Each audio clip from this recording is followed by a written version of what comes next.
let's explain what happened. We had a customer, well, actually an employee, come to this parking spot, pull in too fast, realized he was going too fast, went to stamp on his brake, stamped on his gas, hit this thing called a bollard, launched himself into the building. All right, he went about 3 feet in, didn't break completely through. So did he park in the back room? No, it's a joke that we say.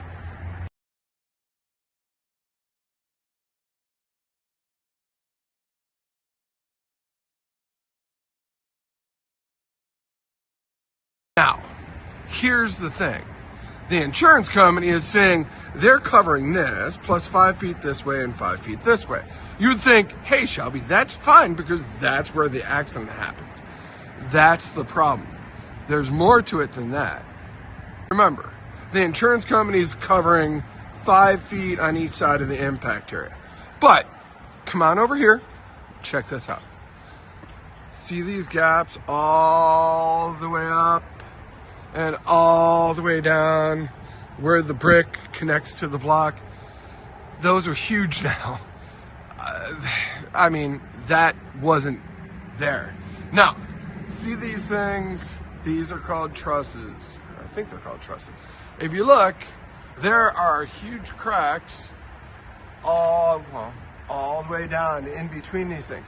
According to the insurance company, they're only covering to like right there. They're saying that's pre-existing.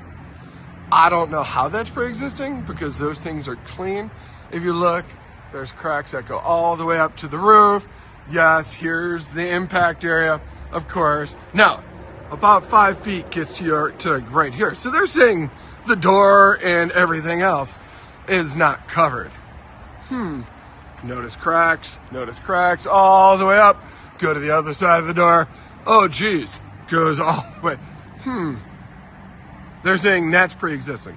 If that's pre-existing, why are these holes so clean and they don't have crap in them?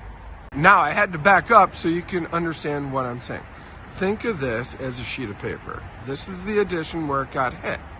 If you push the center, right, the edges of the paper are going to curl in.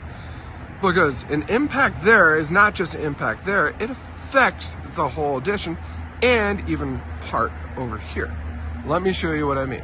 Now to the interesting part, where the original building and the add-on are connected. Come right here. Geez, you notice along this seam, there's cracks now that go all the way up. Those are supposedly pre-existing. See this glass block window right here? That was put in about 6 months before that happened. This, in those 6 months before, had rained horribly a bunch of times. Never leaked. It was perfect. Now, after that happened, this thing, every time it rains really bad, we get rain on the inside. It's harder to see, but there's cracks that go all the way up, and they come up, they go over, and they connect to that corner. So when it rains and it starts to puddle up there, where it used to just sit there, it now comes down and empties out here. The problem we have is our insurance company, Travelers, is saying, hey, we're going to cover 5 feet on each side. Everything else is pre-existing. Question, who actually takes pictures of their building and goes, hey, maybe if somebody hits my building, I'll be able to have proof that that stuff wasn't there before? Come on, dude. Nobody does that. I mean, unless you're really neurotic. And, think about it this way. We've never filed a claim with Travelers.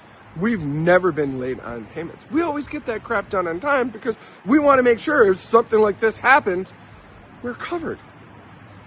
Why are you only offering us $21,000-ish when it's going to be $47 to $50, and if the roof slabs are bad, it's going to be $100? That just doesn't work, dude.